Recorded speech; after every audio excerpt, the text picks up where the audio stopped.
Latha's கேசலில் healthy ரெசிபீஸில் இன்று நாம் பார்க்க போவது துளிக்கூட எண்ணெய் இல்லாமல் நெல்லிக்காய் ஊறுகாய் செய்வது எப்படி. இதுக்கு பெரிய நெல்லிக்காய் 1/4 கிலோ எடுத்து நல்லா கழுவி வச்சுக்கோங்க.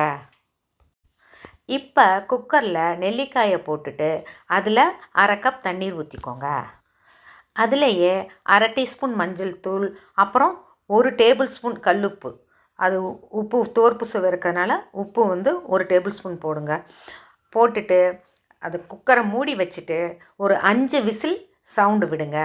வெந்த பிறகு எடுத்து பார்த்தா அந்த நெல்லிக்காய் சாஃப்டாக இருக்கணும், அந்த அளவுக்கு வேகணும். இப்போ மிக்ஸி ஜாரில் ஒரு காஞ்ச மிளகா 25 இல்லைனா 27 இருக்கலாம், அவங்க வீட்டில் காரத்துக்கு தகுந்த மாதிரி எடுத்துக்கோங்க.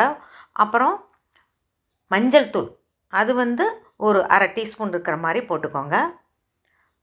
அப்புறம் கடுகு 2 டீஸ்பூன் அது போட்டுக்கோங்க.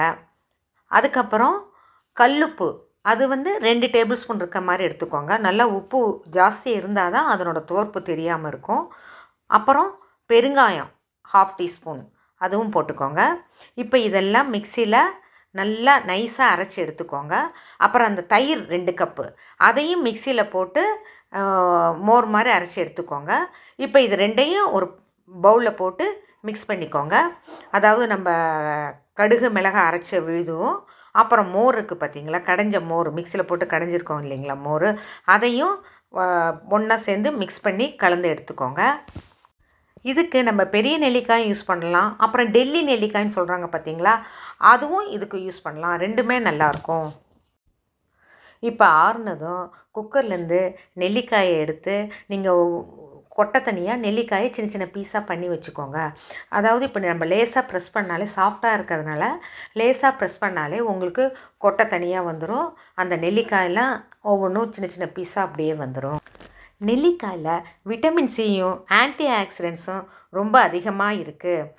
இதில் எண்ணெயே இந்த பிக்கிளில் இல்லாதனால கொலஸ்ட்ரால் இருக்கவங்களும் இதை நல்லா சாப்பிட்லாம். நெல்லிக்காய் நம்ம பிளட் சுகர் லெவலை கம்மி பண்ணுது.